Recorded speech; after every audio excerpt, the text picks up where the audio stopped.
Hello friends, in my last video I had discussed about some of the salient features of Indian Constitution like federal system with unitary bias. Indian Constitution is a blend of rigidity and flexibility. Indian Constitution is one of the lengthiest constitution in the world, and Indian Constitution has been drawn from various sources. So in today's video I will discuss some more salient features of Indian Constitution. My name is Lalit and my channel name is Knowledge Guru India. So friends, let's start with the today's lecture. And these salient features of Constitution is an important topic for competition exams, and many questions are framed from this topic. So keep a watch on this, and if you want to see my previous video you can see the description and where will you find the link to my previous video. So let's start today's video.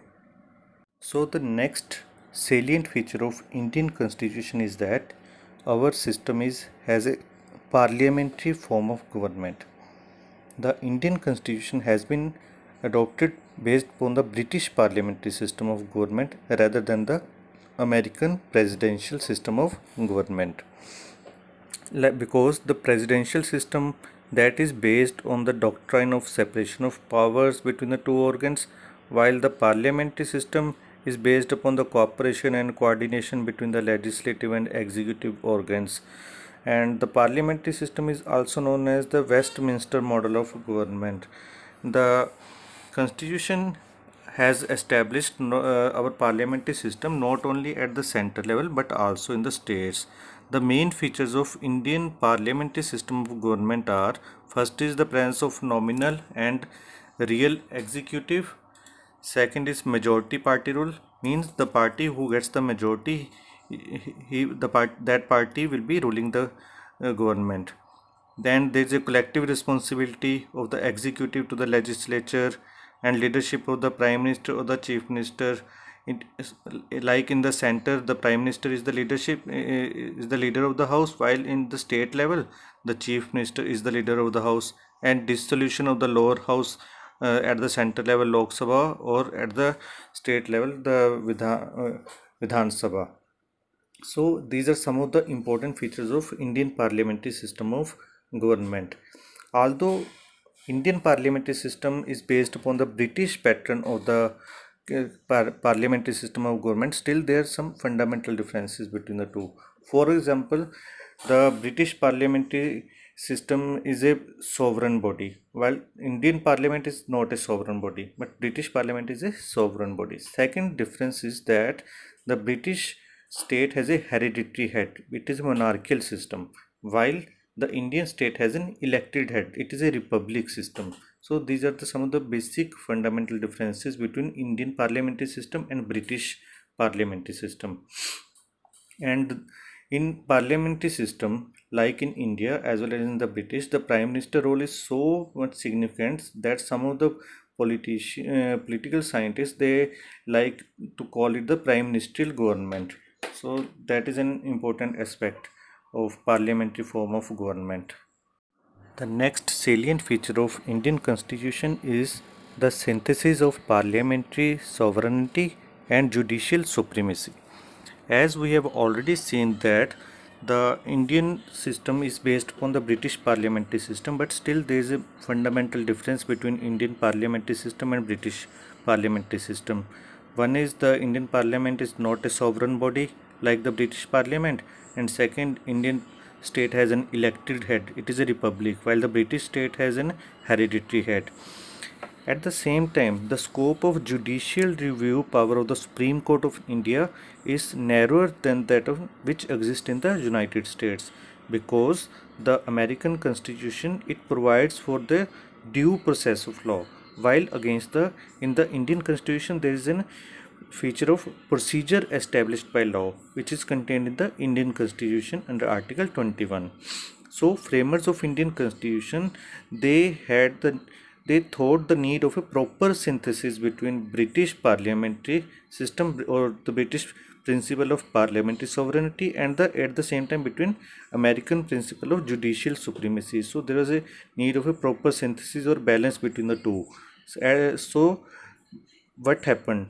In India, the Supreme Court can declare parliamentary laws as unconstitutional through its power of judicial review, and at the same time, the Parliament can amend the major portion of the Constitution through its constituent power, and it can amend the various articles of the Constitution through its amendment laws by making amendments to various laws. So there is a synthesis of parliamentary sovereignty and judicial supremacy in Indian Constitution. Another very important feature of Indian Constitution is the presence of integrated and independent judiciary. So in India, there exists a system where the judicial system in India is independent as well as it is integrated. So Supreme Court is at the top of this integrated judicial system in our country. Below the Supreme Court, there are the high courts at the state level, and under high courts, there is a hierarchy of courts like subordinate courts like district courts and other lower courts. They are below the high courts. So there is a single system of courts in India which enforces both the execution of the central laws as well as state laws. But what happens in the USA? The federal laws are enforced by the federal judiciary, and the state laws, they are enforced by the state judiciary. So this is the difference between India and the USA constitution. In addition, the Supreme Court, because it is the highest court of appeal in India and it is the guarantor of fundamental rights of the citizens, and it is also a guardian of Indian Constitution.